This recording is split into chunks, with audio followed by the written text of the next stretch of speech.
Beloveds, this space is a church for Daniel, an autism-friendly, virtual oasis for your spirit. I hope we find a new way to do church together, a way that prioritizes people over traditions, a way that celebrates diversity and creativity, and a way that doesn't try to make anyone smaller and quieter.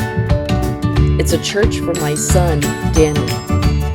It's a church for everyone, and it's a church for you. Friends, today's special guest is a friend of mine that I went to seminary with at Colgate Rochester Crozier Divinity School. His name is the Reverend Padraic Collins-Bohrer. He's an Episcopal priest, and he is an incredibly wise gentleman in whose debt I will stay in, because I am very, very lucky that he was willing to come on to this podcast and share his perspective and his story. You need to sit and bask in the light of his wisdom the way that I did. So, enjoy. So, this is a church for Daniel, and our guest today is the Reverend Padraic Collins-Bohrer. And so, Paddy is an Episcopal priest and a special guest here. So the first place that I wanted to start with you, Paddy, is to talk about your spiritual journey and how you got into the ministry. Yes. Thank you. Great question. Yeah. So I got into the ministry in my spiritual journey, but when I was 17 years old, I tracked it down to then, I felt a call to really be involved in the church and studying all that I could, and that church really meant something to me. Couldn't quite articulate it at the time, but some probably ordained ministry or some sort of leadership. And then as I graduated from my undergraduate college, and then I went off I worked at Borders Books and Music in Henrietta. I was there, but started getting the call then to be more serious about it. Then worked at the Children's Museum, a strong museum of play here in Rochester. Nice. And it was turned out to be a perfect work schedule to work part-time and go to seminary part-time. So really had the opportunity, decided, okay, God, this call is not going away. I'm going to explore seminary. Not even going to wait until the church says it's the appropriate time. I'll just start taking classes. Yeah. And we'll see what happens. And really took the 6-year plan, so part-time study, but really studying in God's time. And I think God's time is often slower than we would like, but it really worked for me. Yeah. In my spiritual journey, I was also, as many people do with calls, kind of ran from the call and said, "Oh, I can't do this," and yeah, so of course. I'll do anything else, but the call wouldn't go away. Discovered chaplaincy quite early on in learning about when I started seminary, and discovered that you don't need to be ordained to be a chaplain. It's an extra tool. It's helpful, but not required. So I thought, okay, I can be a chaplain. I loved the one-to-one aspect of really helping people in relationship in a very challenging times. I chose to be the chaplain to the burn and trauma units at Strong Hospital, our level 1 trauma center. So to really be with people in challenging times. And so I said, okay, if I'm not ordained, I'd still like to do this. Thankfully, through my journey, I did become ordained, which I'm very, very thankful for. But a lot of that was I had never seen an ordained person, a priest, who looked like me with disability. I live with cerebral palsy, so I said, I don't think I can do this again. So that was part of that. Call, but it worked out, and I'm very, very thankful. And now I did pursue the chaplaincy piece of it, and looked for hospital chaplaincies after I was ordained. Was ordained in December of 2018. Looked for hospital chaplaincies. Didn't find a traditional hospital chaplaincy, but where I'm employed now as a chaplain, Heritage Christian Services, I actually had connections there, and they asked if I would apply, and I did, and I've been there just over 6 years now. So, yeah, that's wonderful. Yeah, our stories, so they intersect in a couple of places. I didn't realize you worked at the Museum of Play while you were in seminary. You worked there? I did, yes. Yeah, so I didn't realize that connection. So I've never worked there, but that's been a really, really important place for my kids. Okay. And especially my oldest, Daniel, who's autistic. We were introduced to the Museum of Play when he was very, very small because so to help him out early, he had early intervention therapy services. Okay. And so speech, OT, PT, these things. And in New York State, the way that it is now, when you have a toddler, and when they get a full developmental assessment from the health department, and then after that, they determine services that they can provide you, and those services come right into your home.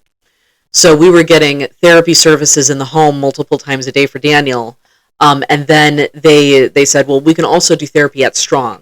Oh, wow. And so that was our introduction to the museum was therapy for Daniel at the museum and meeting his therapist there. Okay. And we found it is a delight. Yeah, so much. It's the whole museum experience is built such that like kids are centered and grown-ups are we're there to like, kind of keep the kids safe, but like it's all for the kids. Yes. And it's especially, I was really impressed by how accessible the museum is and how nurturing it was, especially for somebody like Daniel who really needed that. Like the wealth of ways that you can grow your mind and body in a place like Strong was wonderful.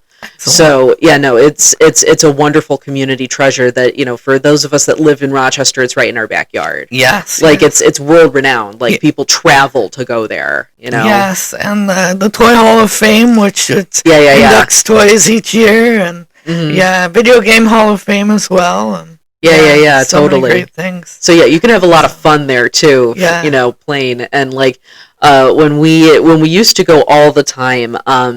So Daniel's favorite thing to do there was he liked Little Wegmans. Yes. That and I worked at Wegmans briefly when I was in seminary. Okay. So by the time I was a mom and taking my kids to the Strong regularly, the registers at Little Wegmans are coded exactly like real Wegmans registers. They are. I remember learning that they're actual registers. Yeah, they are. Yeah. So you can put in like the button combinations and like everything pops up exactly the way it would at a store, and then you can like switch the lights on and off and stuff, and it works exactly like a store cash register. So absolutely, that's kind of a mixed bag. But he loved that, and he also loved Little Sesame Street.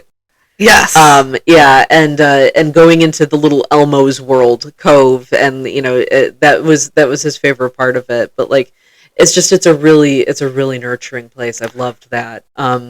And then the other big place where our stories have intersected is seminary. Yes. We both went to Colgate Rochester Crozier. I was younger when I started seminary. I was 22.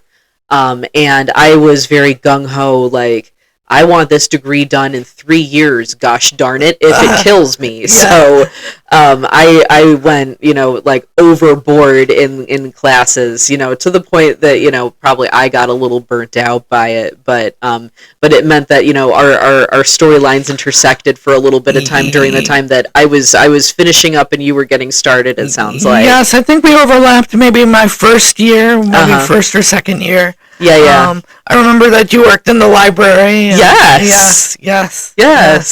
So excellent. Yeah, that 6-year plan by choice was just so valuable to be around people for those 6 years, to just go to seminary 3 days a week, to have classes. I would take 2 classes a semester, and then just be able to be with people and just talk about God. And just have our experiences. I went to every single chapel service that I could to experience different faith traditions, Christian faith traditions, and experiences. So wonderful. I would say that if there were any challenges with the academic side, or just being there for a long time around ordination, was that some of my friends and colleagues actually started their process after I did, and then finished before I did. So I would see people come through in the Episcopal Church tradition and in other traditions. And so I would say, I'm just, it'll come for me. It's okay. But then the really exciting thing about that was just, I got to know so many people from over those 6 years, which is really exciting as well. So. Yeah. No, that is wonderful. And I mean, it's kind of like belonging to being connected to CRCDS is almost kind of like being connected to like a fraternity or something. Like, ooh, I'm also CRCDS. Like, you know, so and it's a network that you stay connected through for a long time. And especially if you live in upstate New York and serve in upstate New York, like you meet clergy all the time that went there. Absolutely. My original connection with CRCDS was, or is that Bexley Hall, the Episcopal Church Seminary, was there from starting in 1968 up until probably 10 or 12 years ago. Well, longer than that, since I've been out about that time. But up until the early 2000s, and I have many colleagues now, and my family has connections with the Episcopal Church, and my mother actually was the musician there. So I had heard all these wonderful stories about Colgate Rochester and Bexley Hall and being up on the hill, and so it was like a no-brainer when to go there. Even though the program, Bexley had left to go to Ohio by then, but they were still worked out the Episcopal Church programs for us. So a really cool place to go. Totally. And and as for me, I when I started there, I was living in Rochester because I went to the University of Rochester, which is oddly the other place where our journeys have come together again, because I was in the Protestant chapel community at the University of Rochester, and I now serve on their board as a grown-up, now that I have come all the way around the circle, and now I am a boring 39-year-old who serves on a board. But yes, now we are on that board together. Yes. And so, so it was helpful for me, since I was already in Rochester, that when I found that there was a seminary that was less than 2 miles down the road at the time. It's moved out of that building since then. But, that was like, okay, so I can just move in there, and they've got apartments on campus at the time. And I can live there, and I can work in the library, and and I was a little 22-year-old, so I needed that kind of support. Cool. So it just became my little habitat. Wonderful. Where on campus did you live? They had the dorms off to the side, or the? Yeah, so I was in, I believe the building was called Saunders. Okay, yes. Yeah, it was the first building. Okay. And if I drive past the campus, I can still find the windows to my old apartment. But it was they were surprised because people don't ask to live on campus very often there, and eventually they got rid of the building, they got rid of the dorms, they got rid of everything, and now CRCDS is in an urban location that I believe they rent. I believe so. It's now they've moved twice since the Hill, which they owned and then sold. They're now on the corner of East Main Street and East Avenue. A smaller space there now. Some of the theological education has changed a little bit, where many students are now virtual. So fewer students are actually coming to the space. No, and that was starting to change, but only slowly when I started seminary, because that was in 2009. And at the time, I was looking at seminaries principally from a place of what city do I want to live in, and Rochester. Yes. And nowadays, you can get an entire seminary degree virtually. So it's completely it's completely changed. But like, and then since then, CRCDS has, they've gotten rid of, they don't have the on-campus housing anymore. They don't have an on-campus library or bookstore. Because they sort of trust that people are getting those things online, and, yes, and then coming to class as they need to. So it's a different model of education, and one that probably wouldn't work for me if I had, if I was a 22-year-old going to seminary wanting now. to have that full experience. When I was there, that we're clearly not using all of the beautiful building, the main building. Downstairs was rented for much of the time to Ithaca College, and the library. The books were most of the books were, or all of the books were given to the University of Rochester, and some of them are on campus. I actually love that agreement. To be able to go over to Rushree's library and have access to the complete collection, which was really awesome. Yeah, I did too, and especially because I had gone to the University of Rochester. For me, that was like, I would happily drive over to the U of R and go use their library system. That is I'm cool with that. And so different strokes for different folks. Absolutely. Worked for me though. So yes, CRCDS represent. Absolutely. But now that we're grown-ups in the ministry. Yes. And, we have, this common interest in this podcast that, I was called to go into the ministry. I began serving church work. I got ordained and have that relationship. And then at the same time, I was also put on a path where I was called to be a wife and a mother. And then I was called to be the mother of a disabled child. And that is a calling that just happens to you. Yeah. And I am working on creating spaces for him to be welcome and included and completely integrated into ministry. And I had no idea when and I was a young mom too. I was 27 when Daniel was born. I had no idea it was going to be as hard as it was and is. This is a space where the church really has a lot of growing to do. And there's a lot of spaces like that in the church. We're still trying to figure out what to do with women who have callings to the ministry. We're still wrapping our heads around anti-racism work and social justice on that regard. Classism is still a huge issue. LGBTQ inclusion is an enormous issue, especially right now in this juncture in the United Methodist Church. Yes. But I found that all of those topics we've at least begun a conversation about.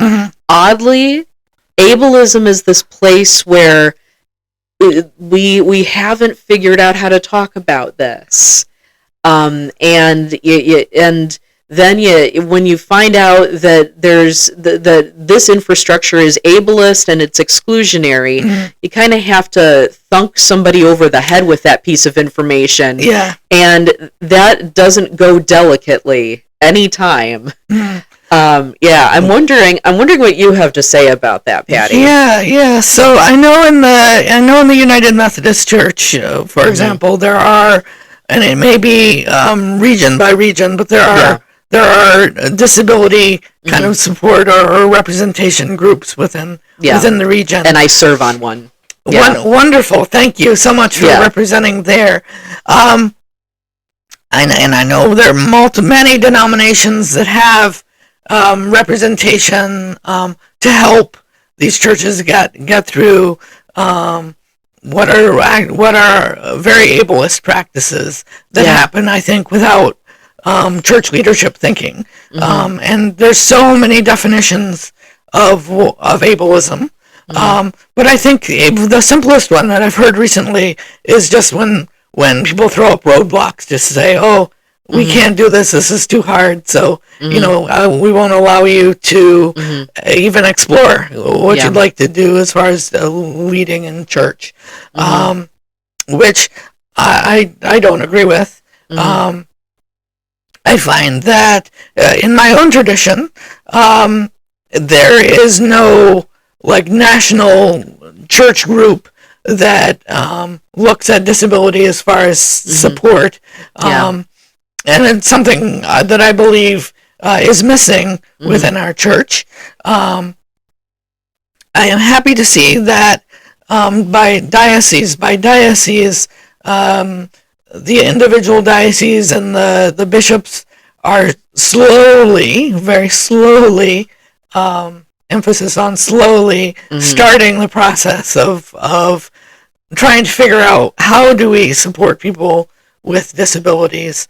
And I'm finding that really why, in my context, why the conversation is beginning is, yes, because of people with disabilities, and we need to include all people, but it's because so many of the people who have been using our churches for years and years and years are aging, and they can no longer climb the stairs. And so how do we get those folks, the older folks, in and out of our buildings? And I welcome and they say, oh, we have the older people, and what you're talking about is what we need, so let's work on that. So I welcome that. And I wonder, but there needs to be more with welcoming everybody. So many times I've heard that, the celebration, well, there needs to be a celebration when the person who uses the wheelchair is able to come in the door of the church. Look, we built a ramp. It's really exciting. But that's just the first step. What happens next? How do we fully involve that person with the disability who uses the mobility device, who may walk or talk or do other things differently?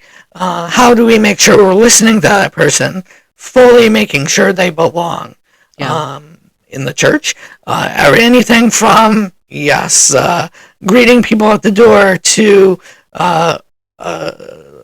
doing the readings to, setting up coffee hour to serving on, in my case, it's the vestry or whatever the board is, to wanting to go through ordained ministry. And I find that really where the biggest roadblock or ableism shows up the most is that piece of, okay, somebody with a disability wants to come to seminary, even wants to talk about it. Oh my gosh, what do we do? What? And so that's where the biggest questions are now. But I'm really excited that different denominations are at least thinking about it or talking about it. And those leaders are often the ones who, from the different denominations, are often the ones that come to the national conferences, which I've been part of since my middle years in seminary. And so those are the ones that are then talking about it and then bringing it back and saying we need to do even more. So that's been my experience around disability. And these groups. Also, part of your experience, which you shared of being a parent, and that being very challenging. So many of these disability groups are started by parents who said, I looked around, I tried to find other people who would help me, couldn't find it, and so I decided to start it myself. And it's so cool to see that so many of the groups start that way. Including my current employer, Heritage Christian, who supports people who live with disabilities in residential and day program settings. Started by a bunch of parents who said, we don't see a group or an agency that will support our children, so we'll start it ourselves. And for them, faith was really important. So, including 4 full-time chaplains to really support people in their faith in that particular context. Yeah, that's wonderful. And I think the most important thing about this is that you have a lot of hope and excitement about where this is going. It's part of the reason why this ministry, I'm planting it and trying to grow it in order to plant those seeds of hope and excitement within myself and also within others, because I've gotten smacked over the head multiple times with how strong the negative can be. And you and I talked about this a little bit the last time we saw each other, but one thing that struck me really hard, trying to integrate my family into church life, has been that for as much as we've advanced the conversation about ableism in the church, one step at a time, church folks do the best with understanding, well, people are aging, and so there are disabilities that people are just naturally acquiring. Folks who have mobility issues. So now we have ramps and now we have elevators, including in this building, which was absolutely not built with ramps and elevators. That was a huge addition. And now we have large print bulletins and large print hymnals and like the screens so that you could just look at the hymn lyrics in giant font instead of having to read it in tiny font. And we have hearing loops so that if you're hearing impaired, you can hear things closer. And we have a better sound system and things like that. And we'll do, wheelchair cutouts in the pews and things like that. So those are all, those are things that are easier conversations to have, and yet we'll still, sort of squabble over where the funding should come from for all of these things. So it's still something that we're a little reluctant to do, but we're starting to come around to it. The biggest challenges that I've seen have been when you're talking about a disability that didn't come on with age, that a person was born with. And when you're talking also about a disability that isn't just physical, we struggle hugely in Christian church culture with conspicuousness. Anything that makes you stand out and look and sound different from other people. And Daniel has provided that in spades since he was a baby, and he also his developmental disability has become something that's become more apparent with time, because when he got through his baby and very small toddler stage, and then it became clear that no, he's a person who has what his doctors would call stereotypical movements. So the way that his gait, the way that he walks, and the way that he moves his body throughout is very different than what you'd see in a developmentally typical person. And that alone, people have, it has ruffled feathers. The fact that, Daniel will move his hands a lot, that Daniel doesn't sit well and wants to move his body a lot, wants to walk a lot, wants to use his voice a lot. So we are very, especially among Protestants, among the frozen chosen, are very, you do what we say when we say to do it our way. So the bulletin will give you boldface font when it is time for you to talk, and we give you the words to say, and that's what you say. And stand and sit when you're supposed to, and for goodness sakes, be quiet during the sermon. And totally. And we even have addressed the ableism in the language around now stand for the hymn. Now we say rise in body or in spirit, and things like that. And we've had to approach a whole bunch of old ableist language in a lot of hymns and old prayers.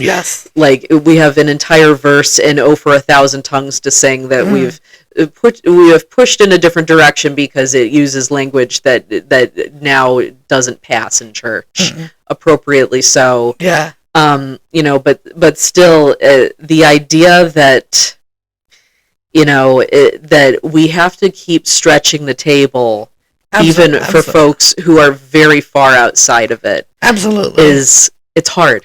It's still really, really hard. and the challenges are overwhelming. I find that you need balance because often my scales feel like the challenge side, there's a bunch of bricks on it, and over here there's a feather on the joy side. Yeah. And so it's deeply uneven. I wonder if you have a challenge story that you want to share, a time that things were hard and how you got through it. Good question. Well, I think that I will maybe answer this question, but I think I'll come from a way that, well, I'll get to the challenge, I think. Yeah, of course. I don't believe, and I believe this with all of my body, that I would have been ordained if I had come in and said, wow, I feel like I want to be a parish priest, and this is my call, and this is the way it's going to be, and we're going to make it happen. I think the church leadership would have said, we're sorry, it's just too difficult. And, could I be upset about that? And, could have I said, oh my gosh, what am I going to do? I guess so. But I mean, the whole idea of what the call was and even how to articulate it, I knew was going to take so long that I welcomed. So, oh, wow. You mean I have 6 years? I can do this? And meet with all these cool people. That's really awesome. I think where the challenges really came in was hearing from people, these leaders, and then we also have the ordination committees, the Commission on Ministry in the Episcopal Church in our diocese, who would say, Paddy, we notice you don't drive. We notice it takes you longer to do things. The driving was a huge thing. What if somebody has a pastoral emergency in the middle of the night? What are you going to do? I had one, so I would, that was really frustrating, but then having the seminary colleagues that I could go to, some of who were in places where they were serving churches regularly, and I said, well, what do you do in this case? And I said, well, it's so rare that I get called out in the middle of the night. You would call, and say, let's talk, and then we'll figure it out, and the person would say, I don't necessarily have a disability myself, but I have young kids, and for that reason, I can't come out in the middle of the night. Exactly. So let's figure it out. So that was helpful. And so just to be able to have these conversations to say, we'll figure it out. The challenges often came from older clergy who basically said, if you can't do it this certain way, there's no way. Yeah. And as I've been in this process, I was in the ordination process for those 6+ years, about 8 or 9 years altogether. But then, since my chaplaincy with Heritage Christian, and then having an opportunity to supply, that's been my main ministry within the church. Just learning and meeting so many people, including so many younger clergy, who are like, yeah, we'll make it work. In fact, having the opportunity, we mentioned the U of R chapel community, having an opportunity to meet with the students there and share my story, very much what I'm sharing today. And the challenge about how are you going to climb the stairs? How can you drive? How can you do this? How can you do that? We're not sure if it will work out. Where would we even place you? All these negative things. And sharing, of course, that I got through. So my story always feels anticlimactic to me. But the students saying, what's the big deal? Yeah, you have something that's challenging to you, but we'll just make it. These younger kids, college age kids, are saying we'll just make it happen. I'm also noticing that a lot of younger clergy, I consider myself younger, but even younger than me, are again the same way. Like, let's just make it happen. And so I'm glad that those things are slowly starting to turn the corner. But just the challenges for me have been, just those roadblocks of, are you sure? Are you sure? Are you sure? And going back to my original statement of, I'm not sure that I would have been ordained. Just again, all of those challenges. Also, I think there's something to be said of this is originally we have to look at. So I, as the church leader, am in front of you all the time. You got to see me. You got to trust me. I think that might be hard for people. I mean, and that's something that most people won't say to you, because a lot of these conversations that were happening around, we're not sure he can drive. I was hearing committee members kind of whispering to themselves, but they weren't talking to me directly. And so when I would say, so I think that this is a challenge, this is a concern of yours, they would say, oh, no, everything's fine. And so really just to have people come to talk to me, to be at the table is so important. So going back to that idea of, I think, and again, nobody has come to me and said, oh yeah, you're absolutely right. I'm not sure they'd accept me as being their called pastor. We want you to marry our kids. We want you to bury us. We want you to baptize our grandchildren, kind of thing. It's good if you come, once or twice a month, but I'm not sure if we're there quite yet to say, we're ready to have you be our full parish priest. I think we're getting there.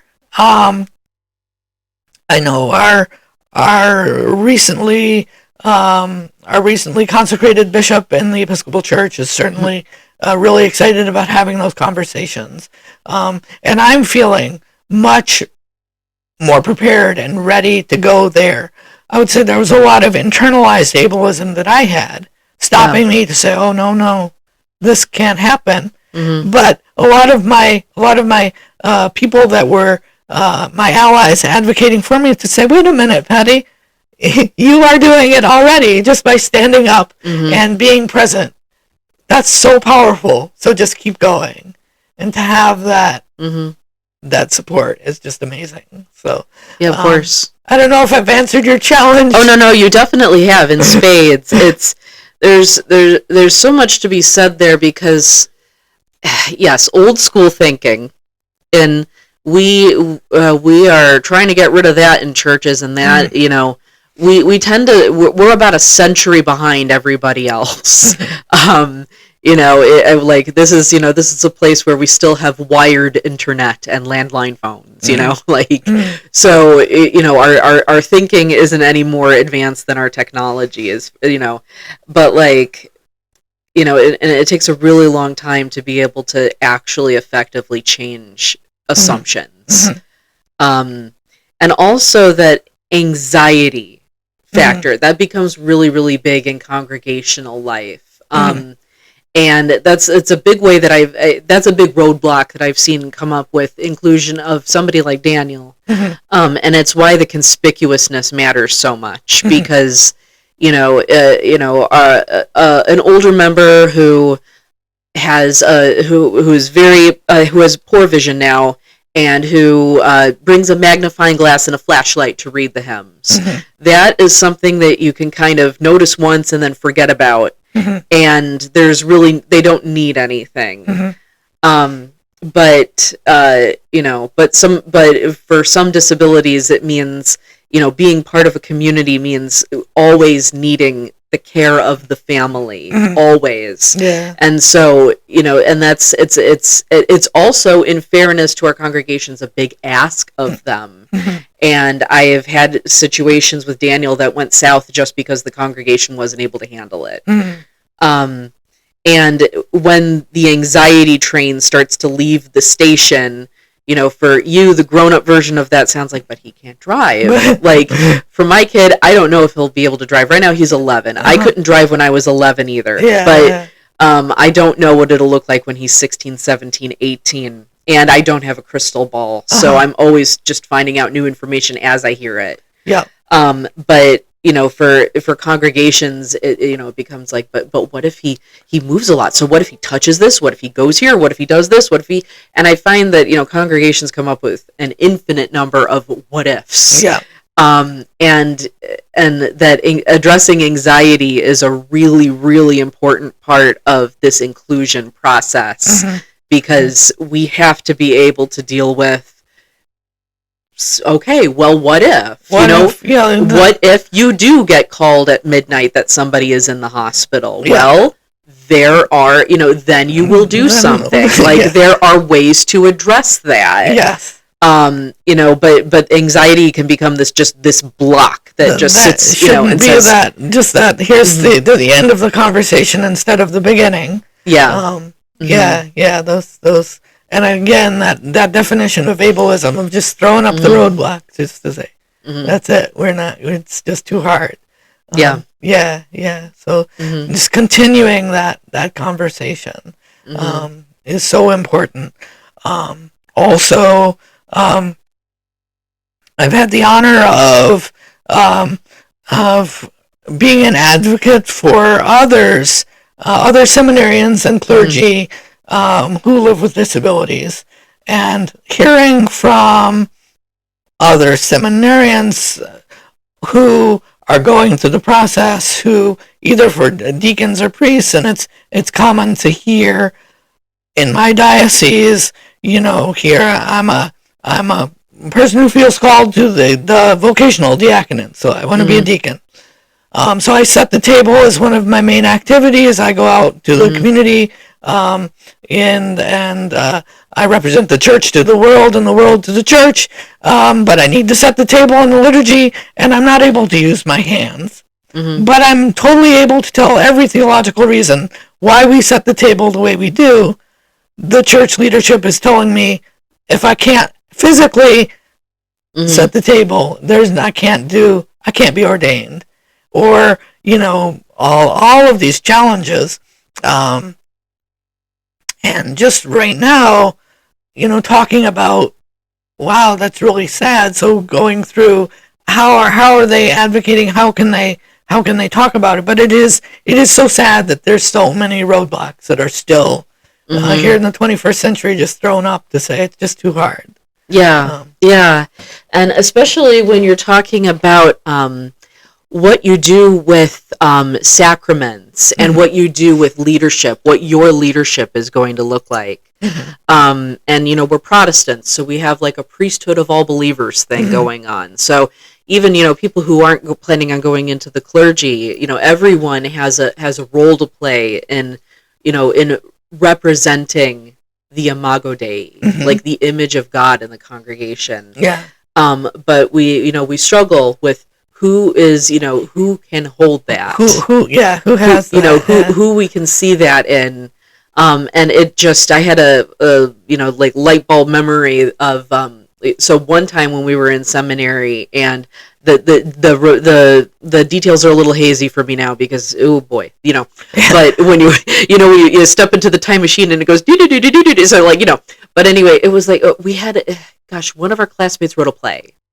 And you were in it. I was Jesus. Yes. My first year. Yes. So that's a great way to be initiated into seminary. You get to play Jesus in the play. It was. Here you go. I said, would you like to do that? I said, yeah, sure. Yeah. So that was really awesome. Yeah. And I remember all of us being struck by it because we were happy that, I can't remember which classmate it was who wrote it and who cast it, but that she asked you because she wanted everyone to see you represent the image of Jesus, you know, Cool. and like, you know, so that's what we need to keep doing. Yes. And as clergy, unfortunately, we also have to kind of be willing to make people mad sometimes in so doing. But, you know, that a church, this is a church for Paddy. Yes. This is a church for Natalie. Yes. This is a church for Daniel. Yes. Like, you know, Paddy can represent Jesus and can bless the sacrament and welcome us to the table the same way Jesus did. Absolutely. You know, and every single person is capable of it. But then again, in church culture, we still have folks who are saying, oh, no, I don't want to read the Bible passage this morning. I don't like the way my voice sounds. Yeah. And I might mispronounce a word and it'll be so bad. And, you know, like the anxiety train starts leaving the station again. Yeah. You know, huge. Yeah. You've touched on so much there. But the idea of, you know, to represent Jesus as a disabled person, that's really one of the basic cores of disability theology to look at. The resurrected Jesus still has the wounds in his hands and feet, and so he's a disabled person. And so there's that, and then just my own representation of the practical theology, again with disability theology. So I talked about, you know, getting up there in the pulpit and just doing what I was doing. And I certainly was born with cerebral palsy, and I've had a different gait my whole life. But then about 2 years ago, my mobility had a shift, and as an adult, they don't really tell you that, hey, when you're an adult with cerebral palsy, things will change. And so it was a little bit of a surprise. So I started using a walker and started using some more aids. And I said, oh dear, my ableism, my internalized ableism really kicked in then. And I said, oh dear, the church is going to come to me and say, Paddy, we're sorry. You know, the last 2 or 3 years, the last 6 years were great, but, you know, we can't do this anymore. But to my delight, and probably, you know, I was probably just my own thinking was off anyway. But to my delight, the church has come and said, no, this is that. We'll figure out how to incorporate your walker, how to, if we need to move down the altar, so we'll work with you more. And it's something we need to learn. Again, that's the kind of these new ways of thinking. But I'm just delighted that we're able to have those conversations. It makes me really emotional just to be able to know that the church is willing to do that. We're able to do that together because it's to me it's so important. Yeah, absolutely. And you know, it's and I think a lot of it is in the hands of younger generations to keep pushing the conversations and push for change until it really does practically happen. So, you know, when I big picture thinking, like when I start thinking this way, what are some more things that we can keep doing to keep making church more accessible? I'm wondering if you have bigger wisdom about that.